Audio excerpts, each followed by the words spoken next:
Hi guys, how's it going? And welcome back to my channel. Today we are doing an overall tier list video on the fruits in GPO.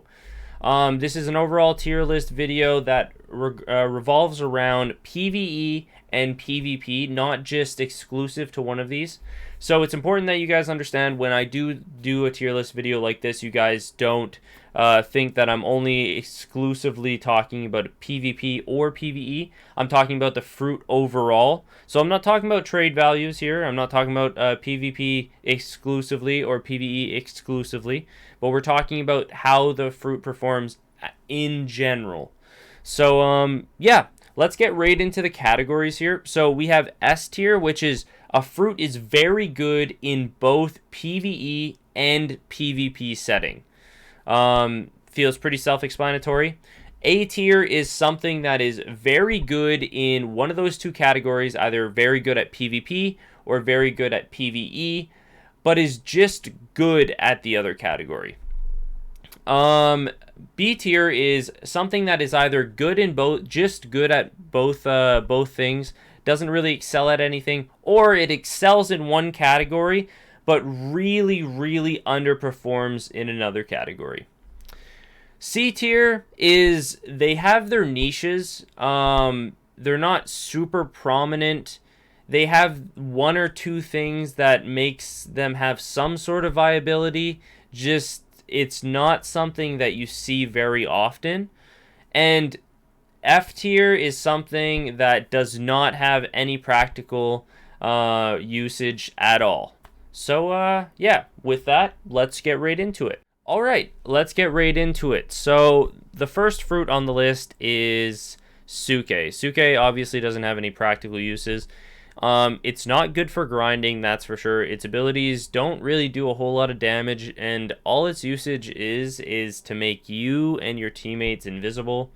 Its ultimate is to throw a rock, and that's pretty much it.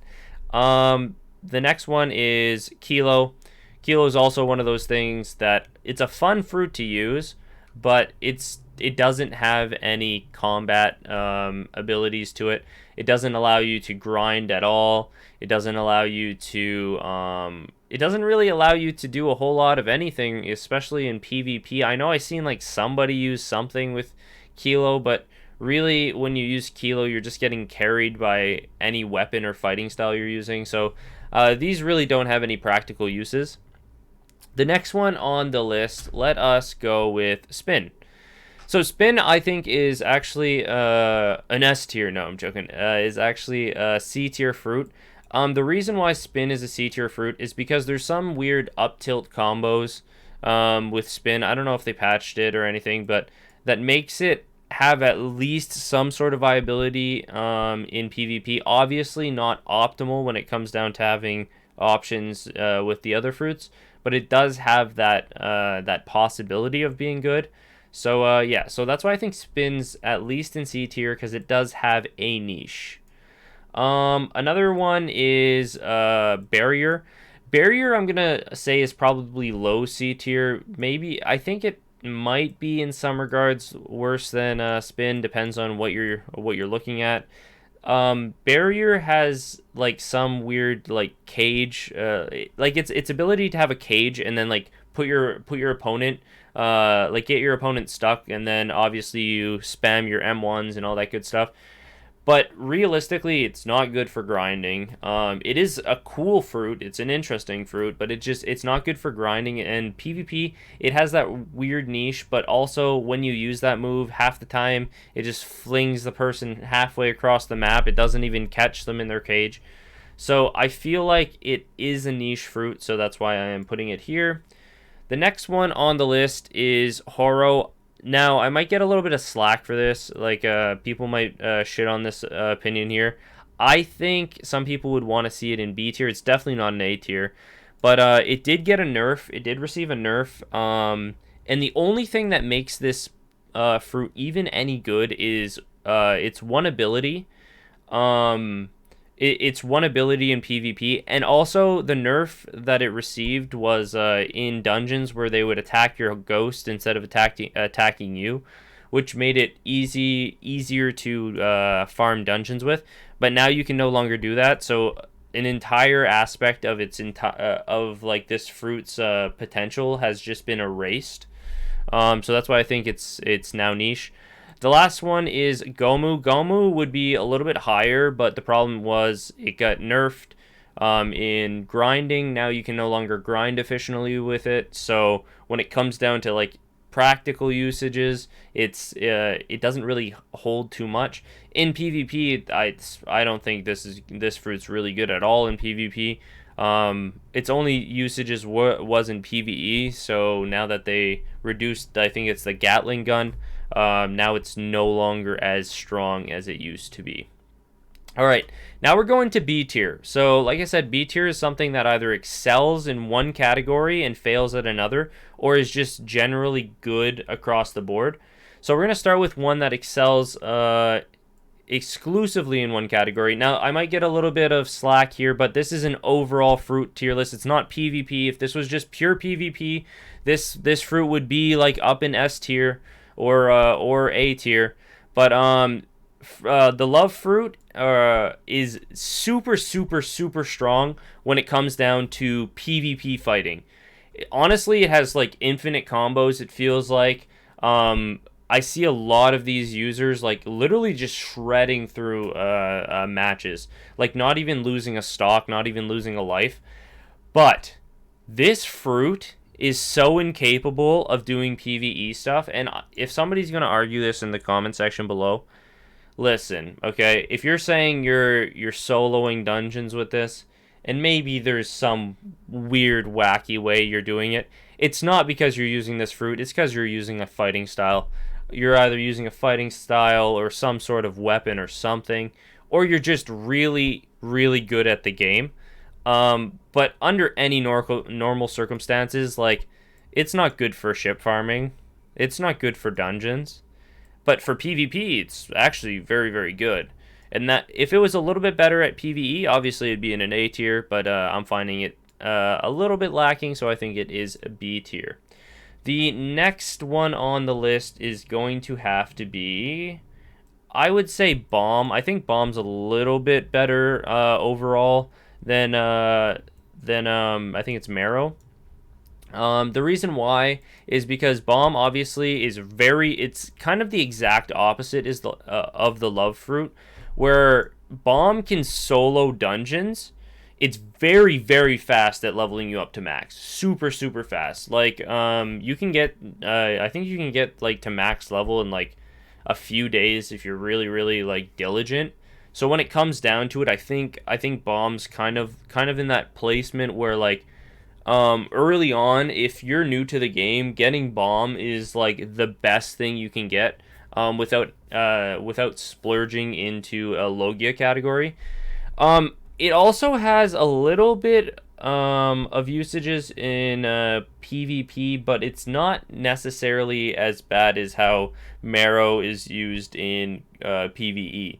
So that's why I think Bomb's a little bit better in PvP, whereas Marrow really doesn't have any applications in PvP or PvE.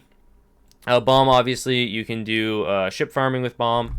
Not fantastic, but you can do ship farming with Bomb. It's fantastic at dungeons. It can level you up. Enough said about that. Next one, and maybe a little bit of a controversial pick here, is top of B tier, maybe low A tier, is Gura, the Quake fruit. I find the Quake fruit is really good. A lot of people who I was talking to said it's not as good because of the following. So it does a massive amount of damage, right? So in dungeons, it's really good for dungeons. It's obviously really good for dungeons. It's not like the best, the end-all be-all, but it's good.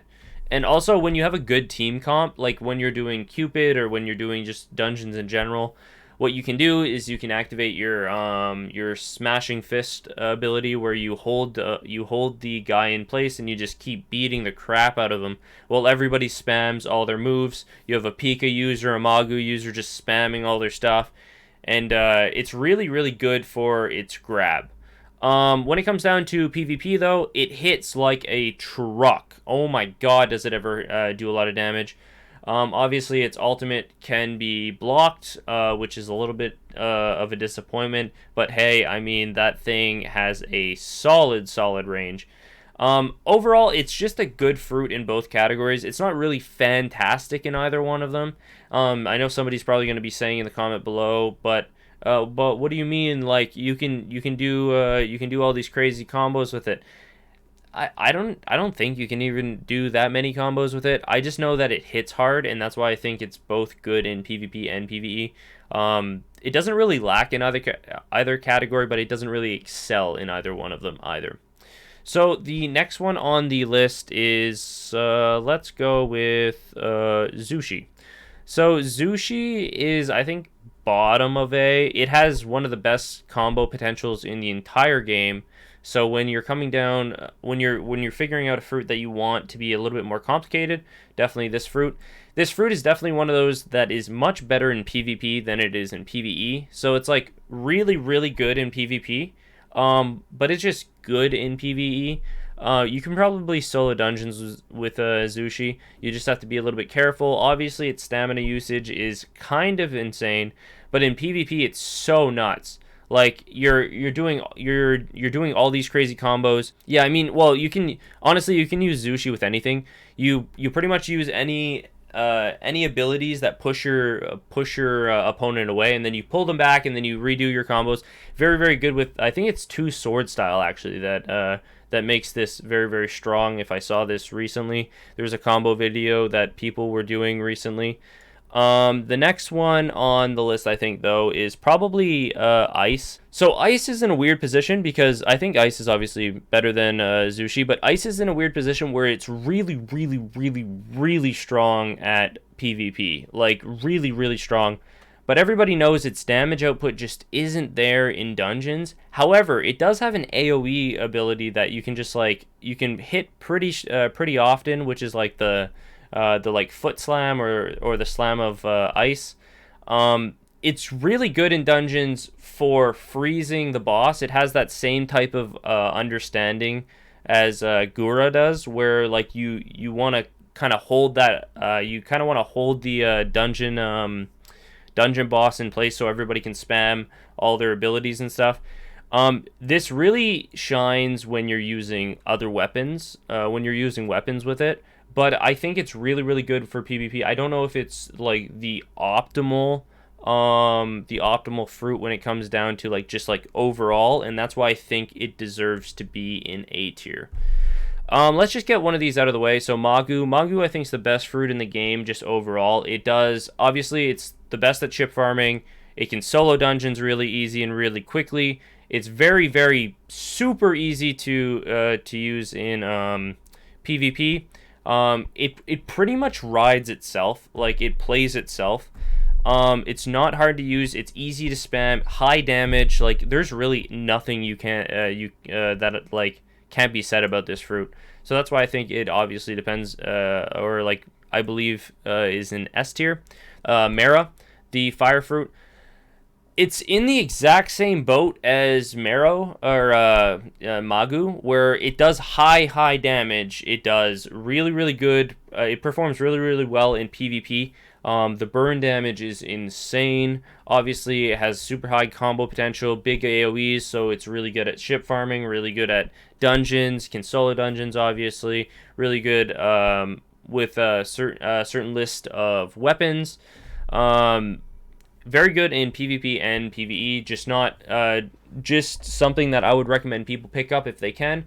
I don't see as many of these users as I do with Magu, but I think that's just because of the trade value Mara goes for. But I definitely recommend people if they want an overall just really good fruit. Also, it has a fly, which doesn't really play too much into it, but obviously it's an overall aspect of the game. The next one is Goro. Goro is one of those fruits that have a fantastic PvP game. Also, it's really good, I think, just in general, like when it comes down to like comboing people in the Colosseum. but it also has a pretty good grind game when you do like dungeons and stuff. Obviously, you have to pay attention, just like Zushi, for your stamina. You need pretty high stamina to use it efficiently. But I find when it comes down to it, Goro can both ship farm pretty good. Not the best in the game, but it can do a pretty significant amount. It can probably solo dungeons. And I think when it comes down to it, like it really does shine in PvP rather than PvE. Obviously, you see a lot of ice, you see a lot of electric in the ranks, and that's for a reason. The next one I think is Suna. I don't know if this is higher than Zushi. I really don't. Um, but I'm assuming they're like roughly around the same place. Obviously, I don't know. Maybe it's a little bit higher. Maybe it's a little bit higher because maybe ice is a little bit lower because it has a little bit harder time. It can't solo dungeons. Yeah, I think. Yeah, so we're gonna put ice down here. People are probably freaking out right now, but we're gonna put ice down here just because I don't know if it can solo dungeons alone. Obviously, San can, Goro can, Zushi might be able to. Um, this was obviously a lot better before it got nerfed, but it is still a very strong fruit. Good in PvP, good in PvE, or very good in PvP, I think, or like pretty like, I don't know, like it's. Is it higher or is it lower? Yeah, I don't know. I think it's probably very good at doing PvE stuff and also good at PvP. Whereas this is very good at PvP stuff and not that good when it comes down to PvE stuff. So probably here. I don't know. This is a Logia, so maybe this. Yeah. Maybe this is how it looks. Maybe this is how it looks. Okay, so I got some hot takes on this list, and I think Tori belongs in S tier. I think Tori belongs in S tier because Tori is one. It is very, very, very good at ship farming. Very good at soloing dungeons. All of the above, right? But it's also really good in PvP. People hate to say it, but like if you're doing poorly as a Tori, worst case scenario, you fly away and you heal, and then you try it again, right? Like people laugh at this at that, but like it's true. But if you don't want to do that, then you can obviously do like a very strong fruit main where you can do like 37s on passive on your passive damage, which is super strong. Or something that I find is really broken in PvP is Fishman Tori. Oh my god, now that it has Geppo, dude. Holy crap. Like, Fishman can do... Its M1s are so insane, so you just, like, get the bare minimum for Tori, do a bunch of damage with your initial impact, and then do, like, 20s or 30s or whatever of passive burn damage, and then you have M1s with your Fishman, so, like, I don't know, but, like, it's also good with Minx, the good thing about Tori, dude, oh my god, is there's so many ways to build it. There's not this like linear way of building it where like obviously with ice, right? Ice, you're using your weapons, right? You're using your swords, you're using your weapons, and you're using your fruit as a support. Whereas like Goro is the same thing. Like Goro, you're using your Goro to help extend, help further your plays in PvP, where it's not always the case in Tori, because if you're using swords, let's say, instead of a fighting style, your talons are doing, I think, like 45 or something M1, which is crazy. Crazy. Now, it does lack, just like Magu, Mero, and now Tori, it does lack in some aspects. Obviously, its range is not as great. Like for closing the distance like Zushi can do, but that doesn't mean it's not fantastic in PvP. So it's very, very good in PvP, very, very good in PvE. You guys can't say it's not good in PvE. Some of you guys are saying, well, it's not that great in PvP. Well, if that's the case, then you guys can put Tori in A tier. It's definitely not B tier. It's definitely in the A tier somewheres, if that's what you guys believe. I think it's an S tier. So the next one on the list is Pika. I think Pika is probably high A tier. Don't freak out. Don't freak out. Maybe you guys are freaking out. So hear me out. This is the reason why I think Pika belongs in high A tier. So Pika is fantastic. It's one of the best grind fruits in the game for PvE, okay? Very, very, very good for PvE. Obviously, I think it's a little bit higher up on this list too because it can fly, right? It can fly. It also, if you're going to take the overall consideration, its trade value is pretty high, all that stuff. But the thing is that brings it down, okay, is its PvP, okay? It's like, the thing is, all of its things can be like, all of its moves can pretty much be blocked. It does do consistently good damage, but it doesn't have great combo potential. And when we're talking about an overall fruit, right, you want to get a fruit that will be both good at PvP and PvE, and a fruit technically that you want to be comfortable in both of those fields. Pika is sure anything in A tier is good, right? You want to tell anybody to pick up any fruits, it's anything in A tier or above, right? But I think when it comes down to like the overall quality of the fruit, like the overall however good it is, I think Pika is probably top of A. I think Pika is probably top of A. Now, you guys might think it's a hot take. That's totally fine. But yeah. Also Ito. Ito, if we're trying to figure it out, Ito is obviously an A tier. Oh, Ito is obviously an A tier. It's really good at PvP. Holy crap, is it ever good at PvP? I went up against a Ito player. Holy crap, is it ever good in PvP? I think it's like probably top 3 PvP fruits in the game, to be honest. Like that, like the combos with that, and also the damage is so insane. But PvE, it's really not good. There's only like 2 moves that really do any damage at all when it comes down to doing bosses and stuff. And you're kind of really heavily reliant on like either a fighting style or swords to really consistently do damage against a boss. So it would be in A tier. But yeah, what did you guys think about my list? Did you guys like the list? Did you guys not like the list? Was there only a few things you guys disagreed with? Was there a lot of things you disagreed with? Put it in the comment section below, and I will reply to them. And also, like the video, subscribe to the channel, and I will see you guys in the next one. Bye-bye!